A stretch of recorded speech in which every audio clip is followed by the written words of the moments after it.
Praise the Lord. Hallelujah. God is good. கர்த்தர் நல்லவர்.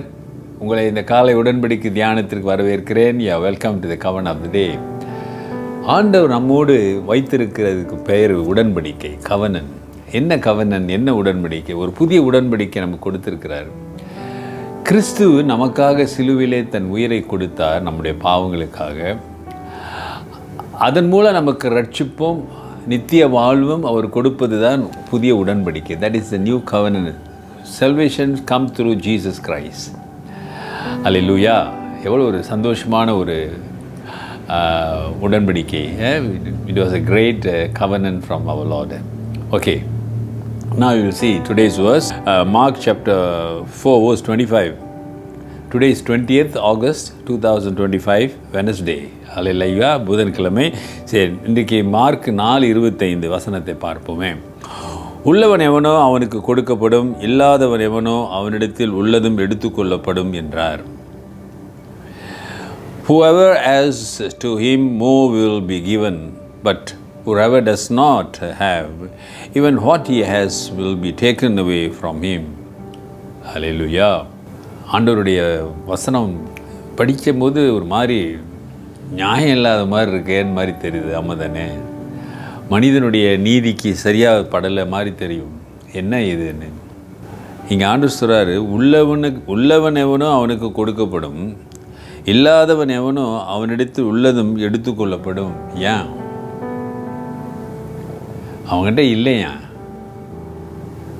ஆனால் இருக்கிறது ஆண்டவர் எடுத்துக்குவாராம். இருக்கிறவனுக்கு கொடுப்பாராம். அவர் கொடுத்துக்கிட்டே தான் இருப்பாராம். கொடுப்பேன்னு சொல்கிறாரு. இதில் இருக்கிற ரகசியம் என்ன அருமையானவர்களே? என்ன ஆண்டவர் சொல்ல வருகிறார்? என்ன நீங்கள் புரிந்து கொள்ளுகிறீர்கள்? இதன் மூலம் ஆண்டவர் தொடர்ந்து நீங்கள் வாசித்து வந்தால் தான் இதோட உண்மையான கருத்து, அர்த்தம் நமக்கு தெரிய வரும். ஆனால் இந்த வசனத்திலிருந்து நாம் அப்படியே டைரெக்டாக எடுத்து பார்த்தோம்னா இந்த வசனம் நமக்கு ஒரு ஆசீர்வாதமான வசனமாக தெரியாது.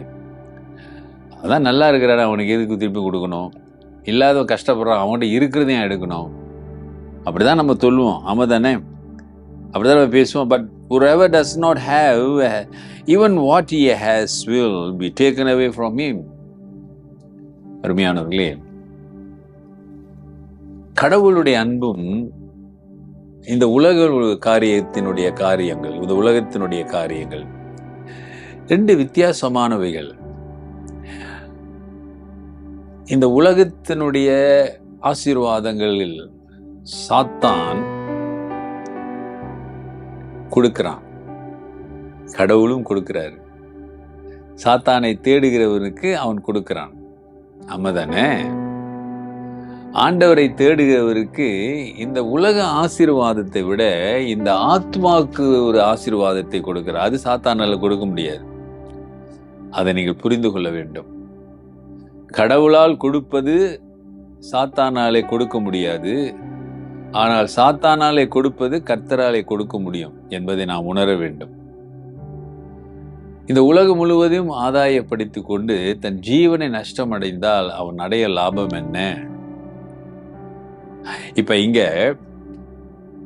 கொடுத்தவனுக்கு கொடுக்கிறாரு, அவன் வாழ்க்கையை பார்க்கிறாரு. இல்லாதவனுக்கு இருக்கிறது எடுக்கிறாரு, அவனுடைய வாழ்க்கையை அவர் பார்க்கிறாரு. ஆனா நியாய தீர்ப்புன்னு ஒன்று வருது பாருங்களேன், அங்கதான் இருக்கு ஆசீர்வாதம். ஆண்டவர் ஒரு உதாரணம் சொன்னாரு, புரிஞ்சு கொள்ளுங்க. ஒரு பணக்காரன் தான், அவனுக்கு பேர் கூட ஆண்டவர் சொல்லலை. ரொம்ப வசதியா இருந்தான். அவன் வீட்டு முன்னுக்கு ஒரு பிச்சைக்காரன் தான். அந்த பிச்சைக்காரனுக்கு ஏசாமி பேர் வைக்கிறாரு. It's a parable. அவன் பேர் லாசரு. அவனுடைய புண்ணை நாய்கள் நற்குமா, அந்த சீல், அந்த அவ்வளோ ஒரு மோசமான நிலையில் இருந்தான். ஆனால் 2 பேர் சாகிறாங்களாம். ஒருத்தன் பணக்காரன் நரகத்திலையும் இந்த பிச்சைக்காரன் ஆபிரகாம் மடியில் இருப்பதாக ஆண்டவர் ஒரு உதாரணம் சொல்லுகிறார்.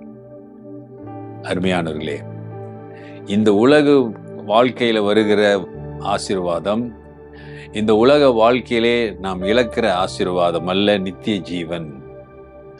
நித்திய ஜீவன், இட்டர்னல் லைஃப், அவர் கொடுக்கிற அந்த வாழ்வு, அது உன்னுடைய ஆத்மாவோடு இணைந்திருப்பது. அதை நீங்கள் புரிந்து கொள்ளுங்க, ஒப்பு கொடுங்க. கர்த்தர் தொடர்ந்து உங்களோட பேசுவார். ஜெபிப்போம். நல்ல ஆண்டவரே, இந்த காலை வேளைக்காக நன்றி. இந்த புதிய நாளை ஆசீர்வதியும். ஆண்டவரே, உம்முடைய வசனத்தில் இருக்கிற உண்மைகளை, சத்தியங்களை நாங்கள் காண உதவி செய்யுங்க. இன்னைக்கு ஆண்டவரே தியானிக்கிற பிள்ளைகளோடு இடைப்படுங்க Lord. Those who are meditating your word, Lord, be with them, Lord. Help them to understand your inner meaning of your word. ஆசீர்வதிங்க, வழிநடத்துங்க. இயேசுவின் நாமத்தில் பிதாவே, ஆமென். நமது ஆண்டவராக இயேசுவுடைய கிருபை, பிதாவின் அன்பு, பரிசுத்தாவின் ஐக்கியம் உங்களோடு உங்களை ஆசீர்வதித்து காப்பதாக. என் ஆத்துமாவே கர்த்தரை ஸ்தோத்திரி, என் முழு உள்ளமே அவர் பரிசுத்த நாமத்தை ஸ்தோத்திரி. என் ஆத்துமாவே கர்த்தரை ஸ்தோத்திரி, அவர் செய்த சகல உபகாரங்களை மறவாதே. ஆமென். ஆமென். டியர் பிரதர் சிஸ்டர், சகோதரனே சகோதரியே, ஆண்டவருடைய வசனத்தை நான் எப்பொழுதும் சொல்லுவேன். அவர் சொல்லுகிற வசனத்தின் நோக்கத்தை எதற்காக சொல்லுகிறார் என்பதை அறிந்து கொள்ளுங்க. டிகே, and God bless.